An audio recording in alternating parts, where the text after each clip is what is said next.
Ma'am Ven, we have to wait na lang for Ma'am Glory to get here. Tapos, tulungan mo ako with something that I'll video po. What are you gonna do? Ma'am Celine, I saw your headband na.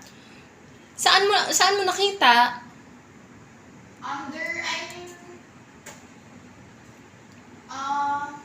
above the towels. What? Oh my gosh. Hindi ko talaga nilagay Remember, doon. did you put your headband there? I can't remember po. You saw it na? Wait lang.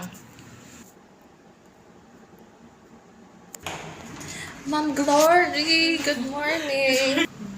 And then kapag tapos na ako magsasabi ng mga lines ko, i-pause mo lang siya dito. Go. Hey, what happened to your page? I was thinking, since I was working on Square now, if you want to get coffee or something somewhere. Do you need money again? No.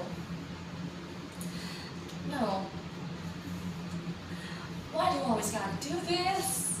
You and me are at each other as far back as I can remember. I'm your daughter. I'm the only family you got. You never need nobody. You always made that perfectly clear to me. I know I did. But I'm trying to be different. I'm trying to get some peace. Yeah. Well, I'm working here now. Can't you see that the sheets on aisle 5? I just think you should have kept them off me. That's all.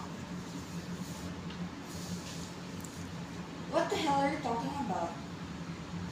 You can't pretend on that, because I was just a kid. I didn't know all about that he was doing to me. And you let him do it. You let him do whatever he wanted. Sorry. I didn't mean to shout. Thank you. Ako dapat yun. Hindi ko alam kung sila. Asan ba